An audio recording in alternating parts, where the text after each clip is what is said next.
Hey everybody, welcome back to the Menchwarmers. It's been a long time, a full month. I know, we've been off for a little bit, unfortunately. Sort of the doldrums of the sports here right now. Yeah, all that's going on. Jewish sports. The more Jewy sports, Yeah. Yeah. But we were off. I suffered a concussion about a month ago. But you're doing okay. Doing okay now. I was sort of unable to do much of my normal routines, but I'm back, and we are now coming to you live on tape from my kitchen. All is well. Of your new house. So much has changed. That's true. We're no longer in my soon-to-be nursery. That's right. And we're now in your new kitchen. That's right. It's been, I got a bump on the head and woke up with a kitchen. So we're here. And thanks for joining us. Boy, if I get a bump on the head in the next couple of weeks, I'm going to wake up with a baby. Wow. So since we were gone, we did travel to Phoenix for the Waste Management Open. We met Max Homa. Yep. Jewish golfer. Having a great season. Yeah, he came in fifth the other day at the Genesis Open. His hometown tournament. Big Dodgers fan. I assume a big year. Sandy Koufax guy and a proud Jew. Yeah. So, we just had enough to say hi, but unfortunately couldn't arrange an interview. Hoping for that to happen in the next couple of months or maybe when he's in town for the Canadian Open. We'll keep hassling with you. But he did recognize the importance of being on the show, and we asked him, we're talking about Jewish athletes, and he lit up and went, there aren't many of us. Yeah, sort of introspectively. Right. So, we the few, but the proud. So. Justin Thomas standing next to him, I don't think was very impressed. JT, you're welcome to come on the show too. You just have to convert. Yeah. That was a fun tournament. Fun to see that up close and personal. The 16th hole was wild. Wild. Unbelievable. You saw Tony Finau put on the Kobe jersey. Doing a lot of tributes for Kobe. Obviously, he had recently departed at that time. And we will I'll never forget where I was when Kobe died. When I found out Kobe died. Where were you? In the parking lot of a Shake Shack at a mall in Phoenix. Oh, I was in the parking lot of Walmart. Oh. Going to buy a baby seat, which I then had to return because it didn't fit with the stroller. Ah. Yeah. These are the travails of soon-to-be parenthood. Uh-huh. So big changes coming out to your Menchwarmers hosts' lives in the near future. In terms of Jewish sports the last couple of weeks, things to wrap up. Denis Shapovalov had a pretty rough run at the Australian Open. It's a bummer. Not a lot. Schwartzman had a better run. Yeah, Diego made it to the fourth round. Yeah. He's another target for us. He'll be here. The men are in Toronto this summer for the Rogers Open, so we'll be reaching out to a lot of them, try and get into that event and see what we can handle. I coming assume on the show. He speaks English, but I don't. Diego Schwartzman? I don't actually. He does. Know. He's talked about his because he's still fairly observant, and he's talked about it in English many times. Okay, great. We'll try and reach out for him, and maybe we will check back in with our tennis guest from last year. That's right.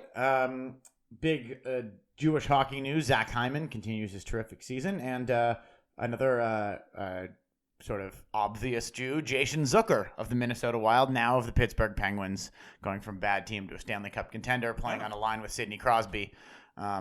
Really bringing some more Jewish pride back to Pittsburgh. I'm curious to see what our Pittsburgh correspondent Jonathan Mayo has to say about that, but I'm sure he's very excited. That's exciting. Pittsburgh's got a strong Jewish community, which I assume likes the hockey team. I think so.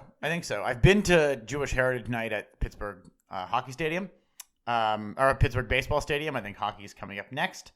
Also got a good interview with Phoenix Coyotes CEO Aaron Cohen.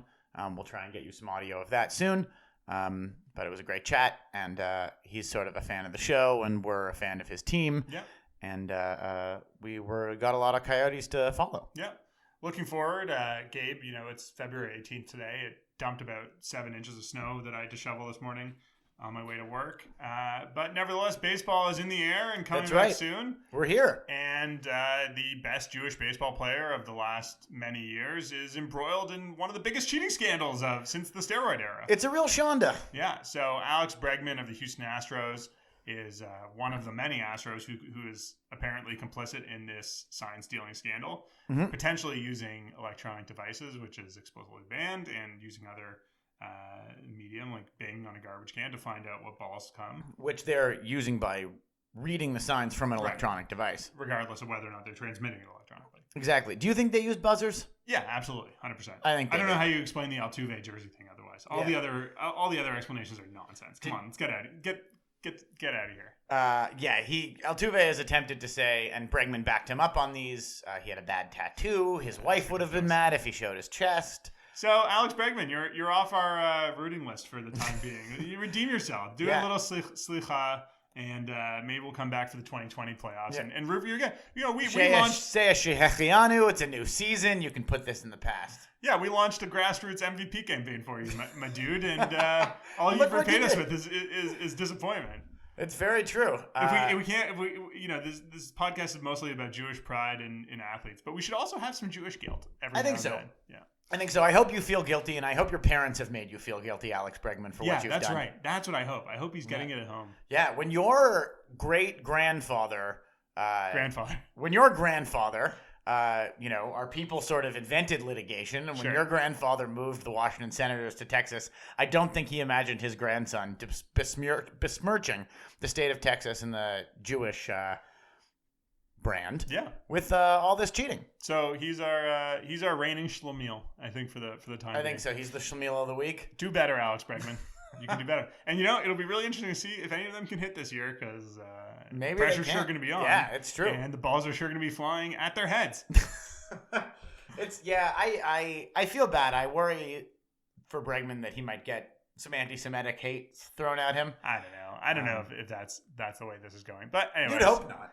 That's been the biggest scandal. I mean, hopefully we'll do some baseball preseason wrap up or previewing.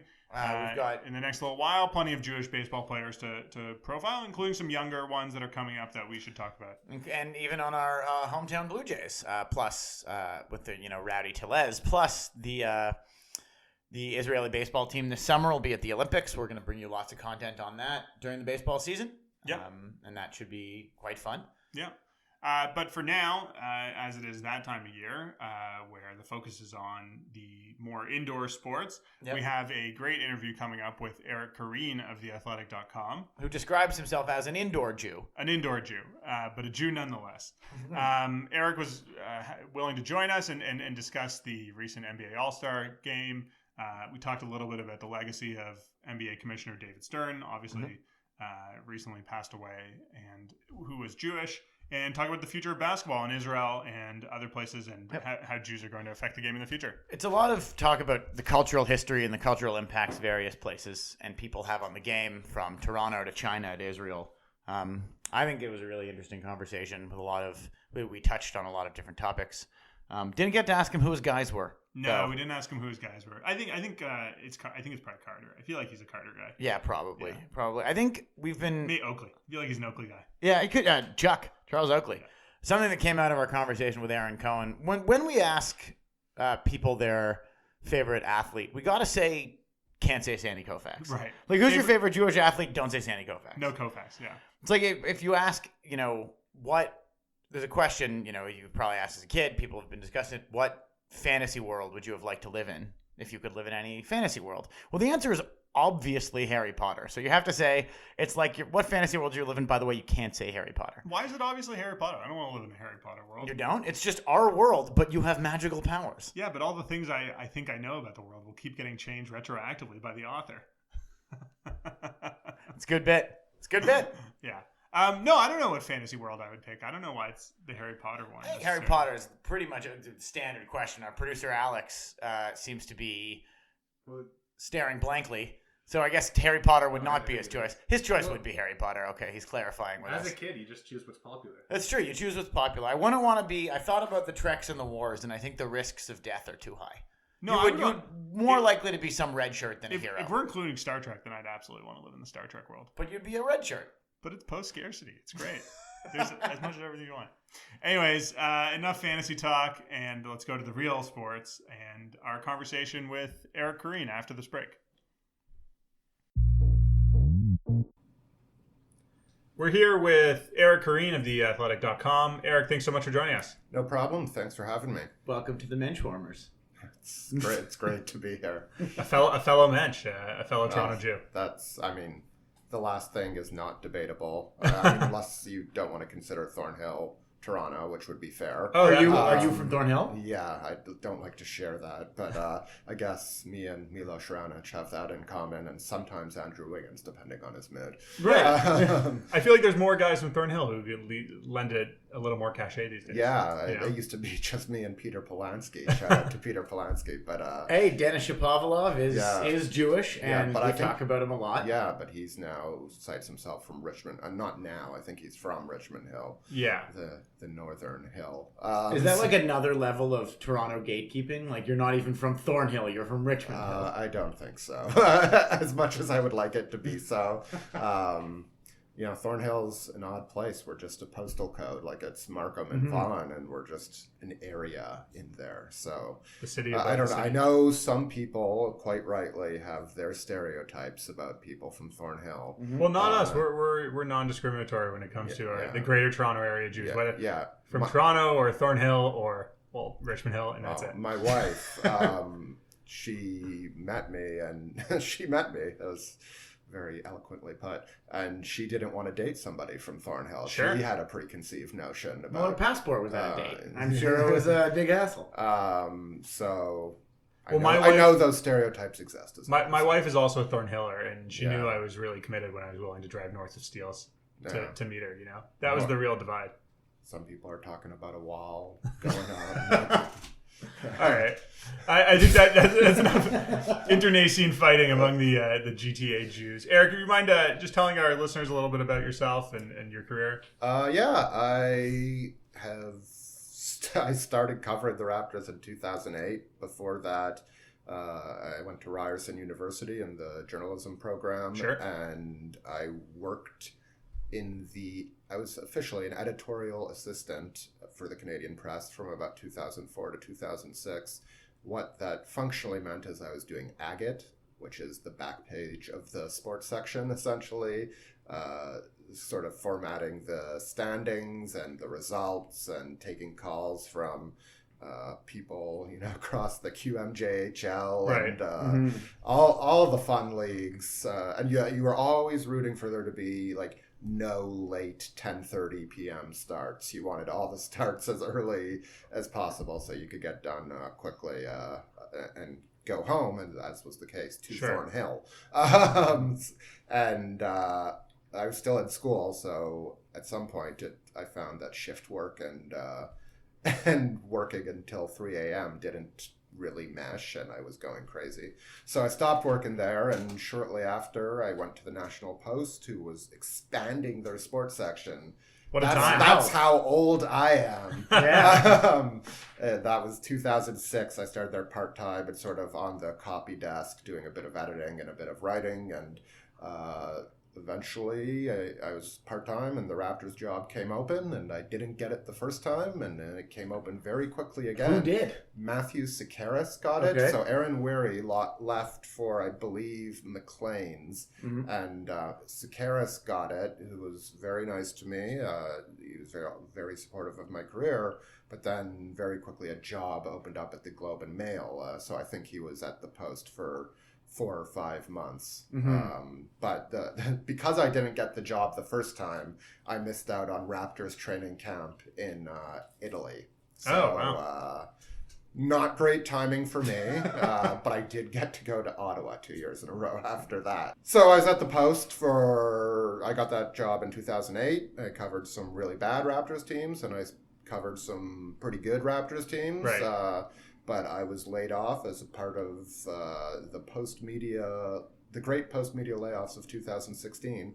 So 8 years, pretty good run in a sports section. Yeah, being functionally employed in media is any way you can is a great run. I don't credit myself. I have a hard time doing that, but I wasn't screwing up enough for them to take the hassle of firing me, so that was good. But yeah, when post-media and Sun Media sort of merged, or Post Media bought the Sun, the writing was kind of on the wall, and eventually they decided to put Sun copy in the National Post, which isn't the most graceful combination of styles, but that's not as important as it once was, and the people who write for the Sun and sports department I think do a pretty great job. It's just very different tones in general. So I was freelancing for a while in the playoffs of 2016, which when they went to the conference finals and lost to Cleveland. And Bismack Biyombo did or did not block LeBron James, depending on your point of view. And he certainly got paid as if he had LeBron James. Yeah, good for him. Yeah. You got to take that money. Oh, for sure. And then in August, so I was laid off in January. In August of that year, I was chatting with Kevin Kennedy, who sort of runs the Pitch Talks and Hoop Talks series of speaking events. And they told me about these guys who were starting The Athletic, and which is, if you don't know, a digital subscription website / app. You can always there's always a sale. You can always find a deal. Yeah. You can always find like a week free trial at least. That's how they get you. Theathletic.com. It's not how we get you. It's how we give our wonderful service for your money. It's how they get you to read the product. Yeah. He didn't finish the sentence. Yeah. That's what he was going to say. The product is what makes you stay. It's not a trick. Yes, that is how we get people to pay attention, I suppose. But they had started in Chicago in February, and so they were open up in Toronto, and I was a fairly prominent name and available for, without complications, which I'm sure, especially at the beginning of their, what is now a huge media company, but at the beginning you don't necessarily have a bunch of money to go buying people's contracts out, or however it's going to. You can't necessarily big time a bunch of established media companies. So that probably, it definitely made it easier to get me and John Lott, and Caitlin McGrath was our editor. She's now the Blue Jays writer there. So and David Alter, who is not with us is not at The Athletic anymore, but he was a part of that original group that sort of came over from the Post, and it has blossomed from there. Like, we were 4 or 5 people, and then the likes of James Myrtle and Sean Fitzgerald come on, and we've got a blossoming, we basically cover every North American sports team. And we're lucky to get you at a little break in the NBA schedule. It's Tuesday, I think, February 18th, and the All-Star game was last weekend in Chicago. Any stories come out of the All-Star weekend, or anything you had to focus on that you found particularly interesting? Well, the ending of the game was so interesting, using what they call the Elam ending. So you, going into the fourth quarter, instead of making it running time, you do whatever the leading team score is, plus whatever number. In this case, it was 24 for Kobe, to honor Kobe Bryant. And it had been talked about as a way to make games more interesting, but nothing you really expect the NBA to adopt in a regular season format, at least consistently. But man, did it turn that fourth quarter into, like, it wasn't even pretty. It wasn't, but they were playing hard. Like, there's a few people who said, like, those were like the biggest free throws of Anthony Davis's career at the end. Like, has he ever? It's true. He's never been in a big game. Like, Kyle Lowry's playing exactly as if it were game 3 of whatever, and taking charges, and the play really bogged down in a way that reminded me of the playoffs too. Like, it's not like you had that flowing offense. Everybody was just sort of trying to find the best individual matchup. Like, that's why, like, I don't think Pascal Siakam was the best player on the floor for Team Giannis. That would be Giannis Antetokounmpo. He was, but Pascal Siakam was the guy with James Harden, the weakest defender, on him. So they went to him a few times, and these aren't teams that play together all the time, so I think it would look a little different if they had a few practices together and could have more chemistry. But I think it was definitely a hit in the way it increased the competitiveness.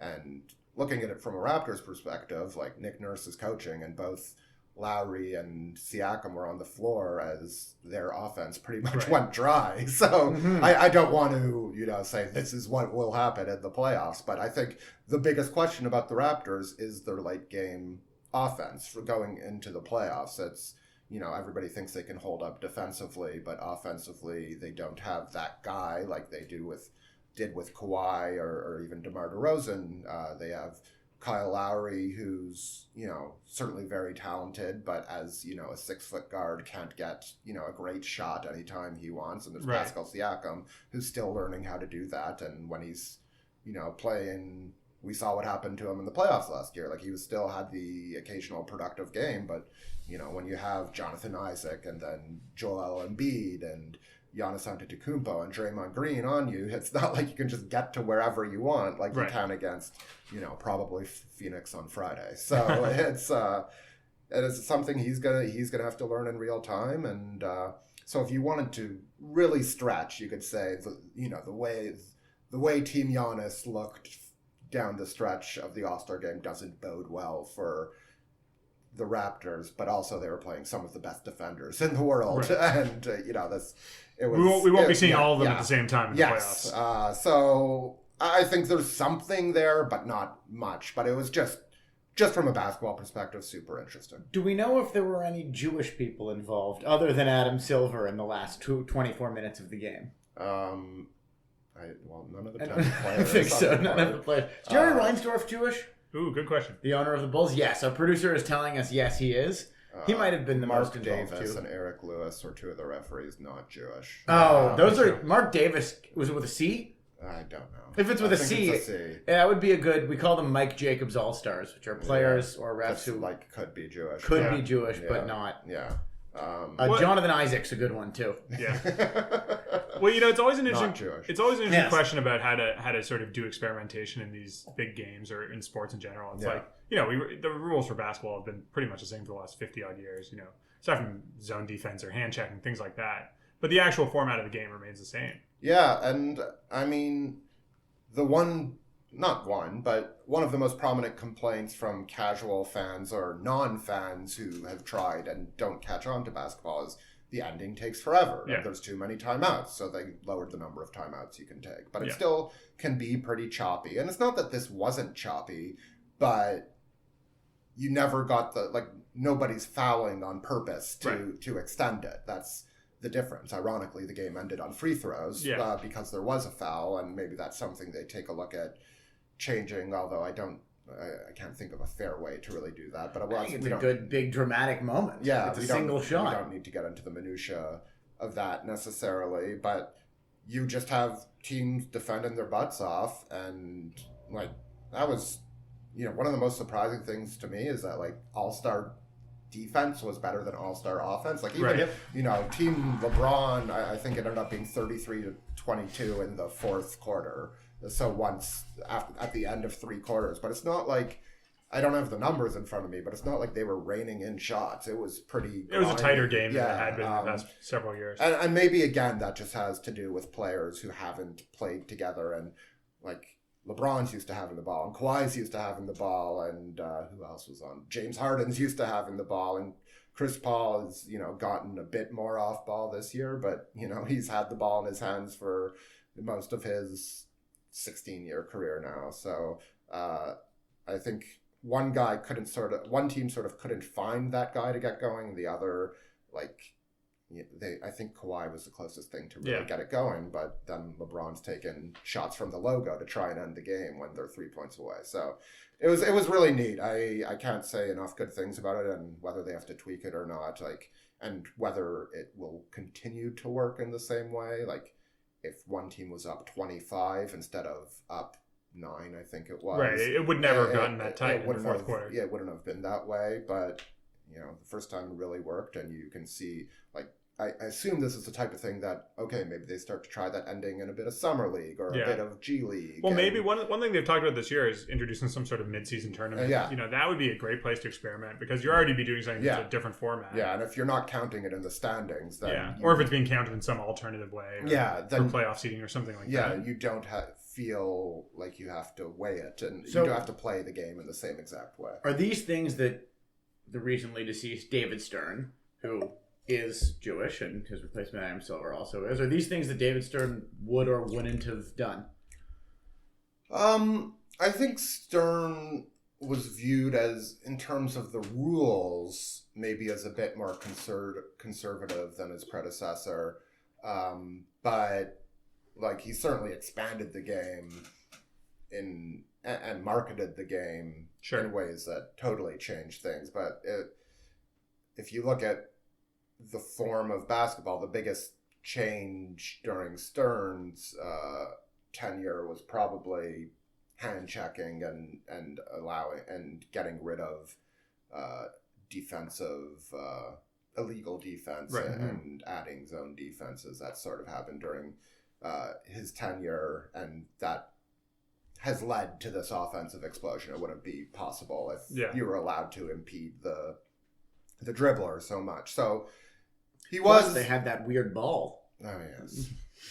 That was the briefly lived weird ball. How long did they put it out? Like 2 weeks before they gave it up? I think it was like maybe 2 months. Yeah. But I remember Steve Nash hating it. Yeah, they said they couldn't. It was dribbling weird, and the shot was weird. Yeah. Well, it's interesting that I don't know, like who thought like we're going to change the ball? That's a mistake. I mean, they've been doing it in baseball, and to varying degrees of success depending on your flair, your joy, whether you like the home run or not. In cricket, they play the entire game, no matter how long, using the same ball. Really? You have to use the same ball, and it just gets weird throughout the entire game. I think more sports should do that, but like for a season. It'd be great if, in the basketball, it gets like a pimple in it, like a piece of it had spurts to keep up playing. Yeah. If they just had to keep playing. Or if every foul ball had to be thrown back into the stands. Exactly. Well, that's how they used to do it until somebody died because they got hit by a ball they couldn't see because it was so scuffed up in baseball. So that was like the 1908 or something like that. So, I mean, that's what happens in cricket. You have to throw the ball back, and then they just sort of rub it. But that's one of the advantages is teams that go second already start playing with a messed up ball. Like Stern, I think he was, and it wasn't as much of a concern during a lot of his tenure because like the heart of his tenure or the beginning of his tenure came with Magic Johnson and Larry Bird, and their rivalry sold itself. And then they had Michael Jordan, and like he played in arguably in the ugliest basketball period in terms of style of play, or at least the most defensive minded. And he transcended that style of play and, was iconic in his own way. And I think it was when he lost that he started to have to, and not that there weren't stars that followed him, including Kobe Bryant, who we've already mentioned, but Vince Carter as well. Yeah, but they, could never be Michael Jordan because he was so singular in that way. And that's when he had to start to think about the product and who he was selling the game and how they were selling it. But he did. I'm sure you have lots of questions about Stern for me, but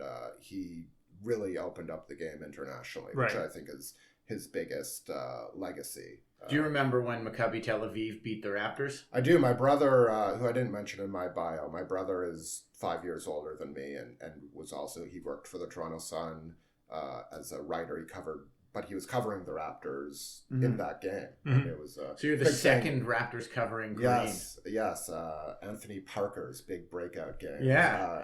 That earned him he was so good, they signed him. Yeah, and beloved in the Jewish community for wearing 18. That's why we're number 18 when he got here. I think he spoke like a little bit. He did speak a little Hebrew. A little Hebrew. I mean, enough to order. There's our Jewish All-Star Game connection. Candace Parker was heavily involved in the game. Oh, that's true. Anthony's sister. Yes. She was a slam dunk competition judge. Back to you for a minute before we get here. Did you go to camp? No. You weren't a camp guy. I went for like 10 days to Camp Tamarack. Okay. And it was not for me. Yeah, it's a thing. Yeah, I'm an indoor Jew. And we can get a great indoorsman, as people say. And so, and you were you like religious growing up or just sort of? No, I not, like a lot of people in our community in Toronto, like I am Jewish, but I'm not a practicing Jew in that way. So, we had Shabbat dinner at my grandparents a lot, and I went to synagogue for the high holidays, and you had a bar mitzvah. I had a bar mitzvah, and the party ended up being the last game of the Blue Jays season in 1998. And that was against Roger Clemens. No, it was Roy Halladay's. Yeah. Perfect almost game. Almost no hitter, ruined by Bobby Higginson. You remember? Well, it was your bar mitzvah. Your only bar mitzvah. Yeah, it's an Eric Koreen number 13 on the big screen, and my grandmother still has a picture of it. Just the jumbotron downstairs. Oh, that's amazing! Oh, so you had the jumbotron at the Blue Jays game? Yeah, and then they showed our sweet luxury box. Was that the bar mitzvah? Was that no, that was the party. Yeah. Oh, so wow! It was at the game instead of going to like one of like La Park for bar mitzvah. I just had like a bunch of friends. And that's then, amazing. Like, that's awesome. Probably some aunts and uncles. I don't remember being there at the game, and it like the Jays sucked and the Tigers sucked. So I was like, oh great, who cares about this? But it ended up being a really dramatic and like 2-hour game. Like, it was a very short. Roy Halladay really got you out in time to catch the 3:30 train back. Yeah, back it was north. almost a Halladay Burley special type speed. Those guys were the best. Yeah. Just going back to Stern a little bit. I mean, unfortunately, this NBA season has been sort of marked by loss. Stern and Kobe, obviously, sort of two giants here. I think when we think about Stern, we think about sort of the NBA's quest for legitimacy and expanding the game, as you said. He was involved in the game since the late 70s, became commissioner in 83 or 84. 84, I believe. And, the game expanded to the 30 teams it is now. And also just like, they talk about, that it wasn't thought of in the same serious way that it is now. I mean, it was on tape delay, basically, like the NBA Finals games in the middle of the day, And now we see sort of Stern's I don't know, sort of plan come to fruition, where it's the biggest sport. But then sort of going beyond him with Silver, as you said, the rule changes have made it in many ways more fun in some ways. Like I feel like the last half a decade has been characterized by Golden State, and the sort of basketball they play. And that's like, I feel like that's more fun for kids. Like that sort of basketball. It's just like shooting 3-pointers is something everybody can aspire to. Like posting up a 7-footer is not like some. It's different. Some of us don't have broad shoulders. Sure. No matter if they reach puberty quicker and shoot up quicker, like you can't just put me at center, Mr. Timothy. Like just because I'm 6 feet, I'm soft as Charmaine. Like I just wish somebody would have told me to learn how to dribble a basketball as opposed to just play with my back to the basket. Yeah. I still do. I did double take a couple weeks ago. The Raptors played the Timberwolves, and it was 75-75 at halftime. Yeah. And I was just like, I had to do a double take. I'm like, are you sure? It's only been 2 quarters? Yeah. No, that game was particularly ridiculous, but that's the league. I thought earlier this season the Knicks put up 150 in regulation, something like that. It might have been involved in like one of the Wizards games because they were playing like a bunch of 145, 140 games there for a while. But it's really different than like a 85, Spurs, Tim Duncan and David Robinson Spurs era team. Yeah, that we're used to growing up. So I mean, I think it definitely attracts more fans, but there's also the counter argument is there's a lot of sameness to it, and not everybody's playing the exact same way, but it's sort of different variations of the same theme for the most part. And that's what makes a team like Philadelphia so interesting, is they have all these pieces that don't, like, the conventional thing would be to trade one of those guys, and like if you have Ben Simmons, you get a bunch of 3-point shooters and sort of build the same roster that Milwaukee has. Mm-hmm. Or if you have Joel Embiid, you also get a bunch of 3-point shooters but get the ball inside to him more and work as sort of a more, think like Dwight Howard 2009, 2010 Orlando lineup that sort of predicted a way that the way that this has gone. And they're such an unnatural fit that they have to play a different way, and it's interesting and I'm sure frustrating to their fans a lot of the time. But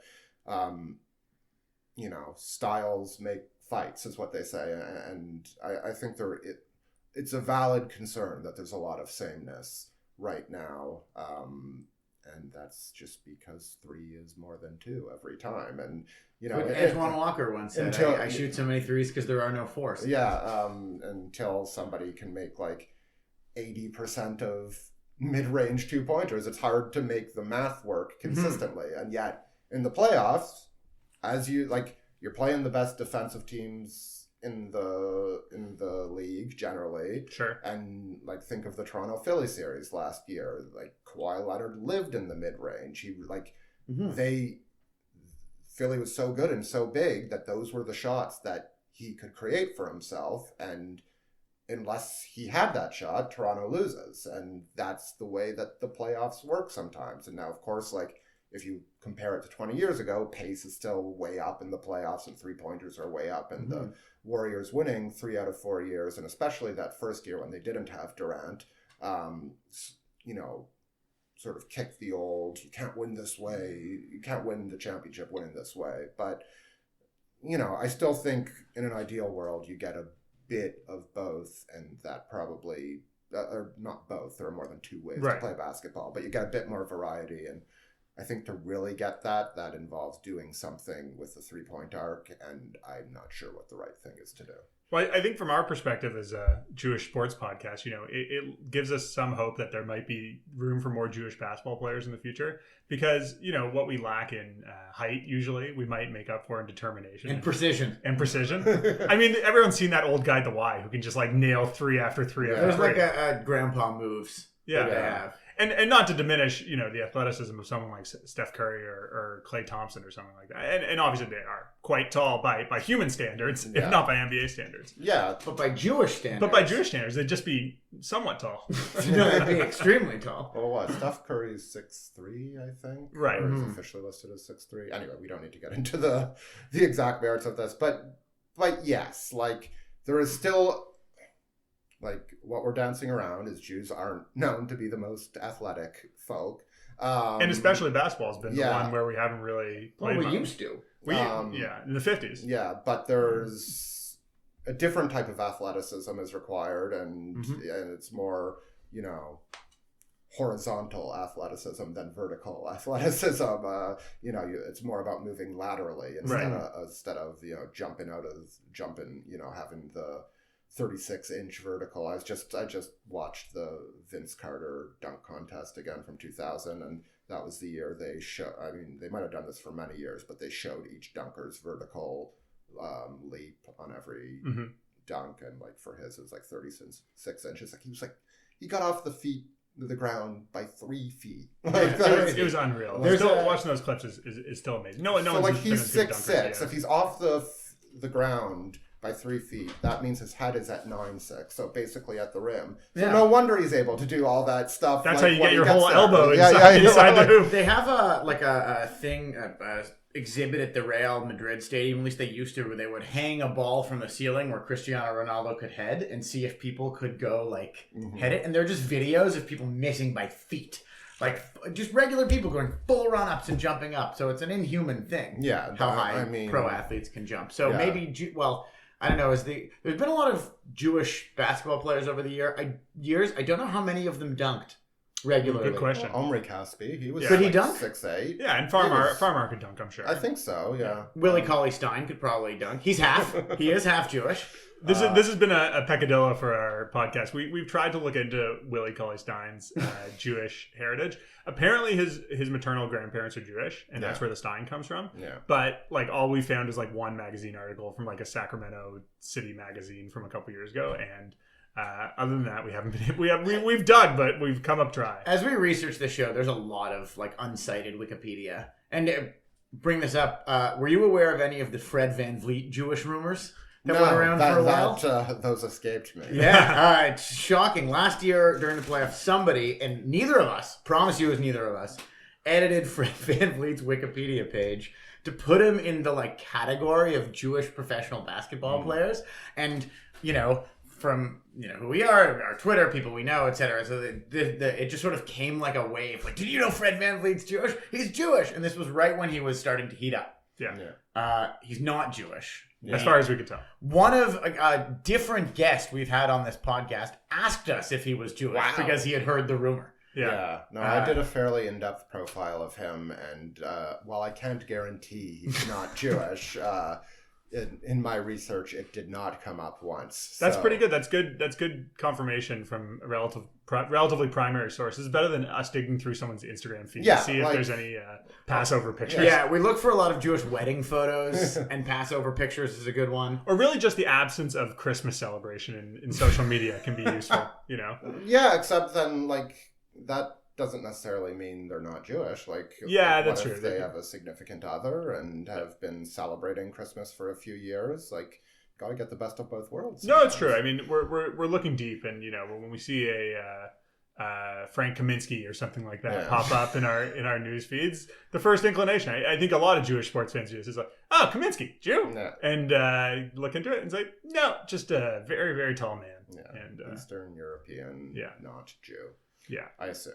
Yeah, I don't think Frank Kaminsky is Jewish. No, I think that we've done it for the NBA. I think right now there's just Willie Cauley-Stein. Maybe. Wow. And, or half of him. There was Yoval Zusman, who I think got a look this past summer with some teams in Summer League, an Israeli guy. Also escaped. Yeah, an Israeli. He went undrafted. He's an Israeli guy. I think didn't make it. Didn't make any of the. Sounds made up. Yeah, I did have.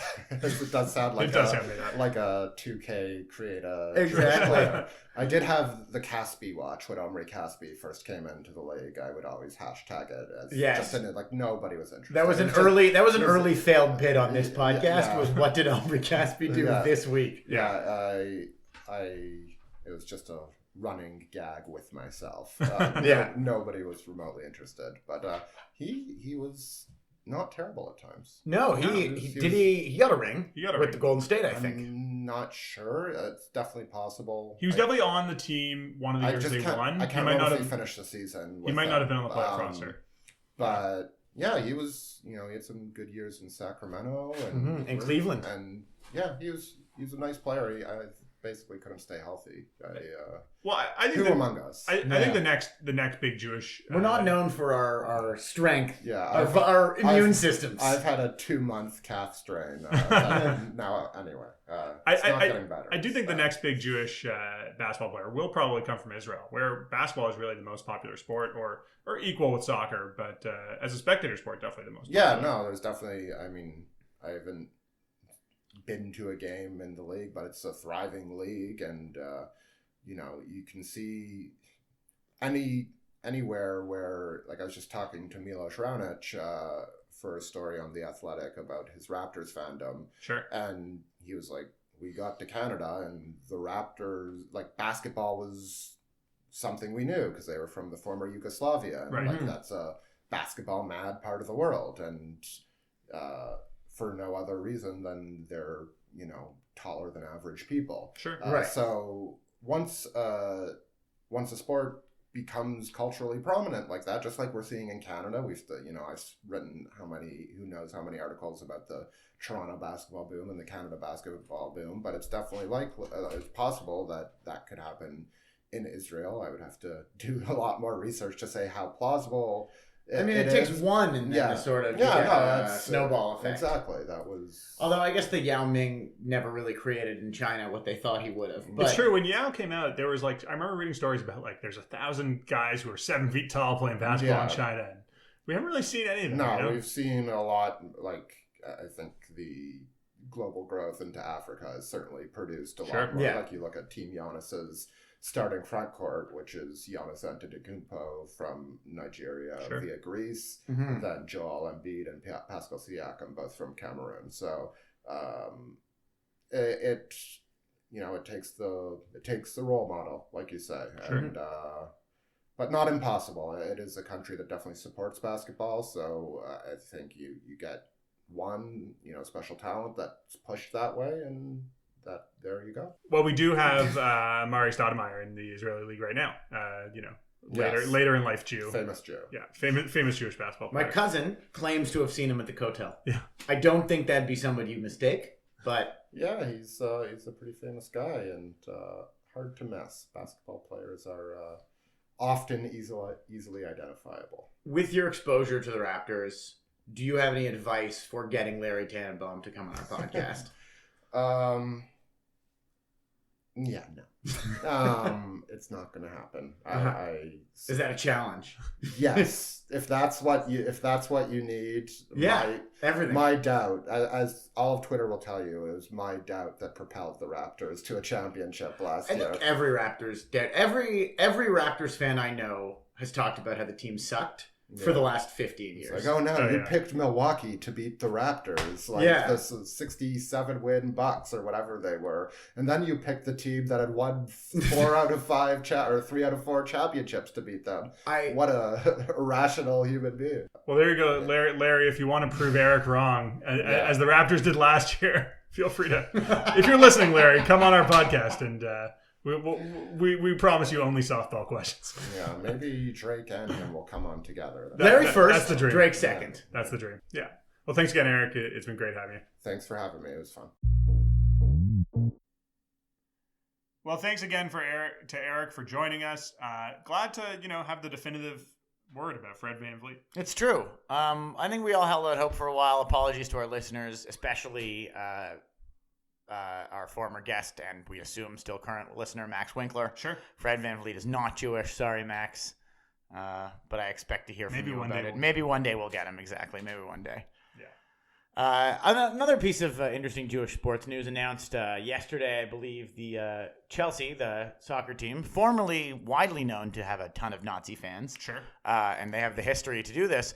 Roman Abramovich, their Jewish-Russian owner, has declared that they adopted the International Holocaust Remembrance definition of anti-Semitism, which is a big step for a lot of professional sports teams. Especially in England, where there's a great history of racism in soccer.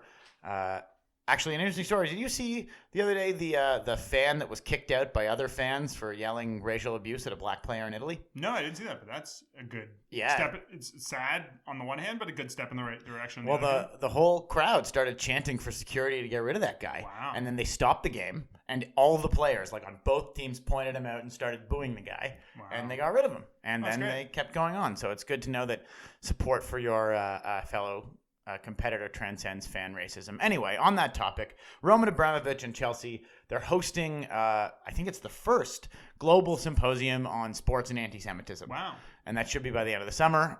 And I don't know if we can go, hint to our editors, but if we can't, we will bring you coverage sort of remotely from the event and discuss what they talked about, because it's an important feature, and I'm sure our other former guest, Dave Goss, will be following it closely. Sure. Maybe we'll check in with him again about the event when it comes out. We'll give our listeners some details about that some more in the future. Absolutely. Until then, we are the Menschwarmers. Thanks for joining us. We'll be back in your feed hopefully regularly on a bi-weekly basis, although hopefully my baby doesn't interrupt that schedule at all. From what I've heard, they're very low maintenance. No. I think it's fine. I think you just sort of like pop it to bed and that's good. Yeah. It goes to sleep at 7 a.m., sleeps 20, 25 hours at a time. Sure. Until then, follow us on Twitter at Menschwarmers. Follow us on Facebook, CJN Podcast Network, and check out cjnews.com for all of the new podcasts on the Canadian Jewish News feed. I think 3 or 4 of them marry the classic Jewish traditions of kvetching and eating. Yeah. So, there can only be one about food, one about sports, but there's an endless appetite for Jewish podcasts about food. You got the Bagel Podcast, you got the Knish Podcast, you got the sort of smoked fish podcast, you got the various cream cheeses podcast. We got one for each of those things. Yeah, we got one for each of them. So, fellow CJN podcasters, if you want any bagel takes, I got bagel takes. All about the city's bagels. But yeah, until then, find us online and hope to hear from you guys and hope to see you again soon. Do you remember the time we ran into Michael Landsberg at Bagel World? Yeah. That was like a month ago. Yeah. Yeah, we should get him on the show. We should look to him. Another guest we'd love to have on the show is Larry Tannenbaum, who I hope is listening to this show. He now has, and we got another piece of skin in the game. Prove Eric Koreen wrong. That's right, as the Raptors did last year. Absolutely. And, we'd love to have you on, and if you want to send us to England to go to an anti-Semitism symposium, feel free to do that as well. This symposium, I believe, is against anti-Semitism in sports, just to clarify, Larry. We could bring back a lot of info to fight. Anti-Semitism. Pro-Semitism. We could bring back a lot of info to chat to the Raptors, maybe specifically about to each and every one of them. They could be my friends, and we could discuss our love of Judaism. But Larry, we're starting the hashtag Prove Eric Wrong. Now the ball is in your court. Thanks, listeners. We'll see you again next time.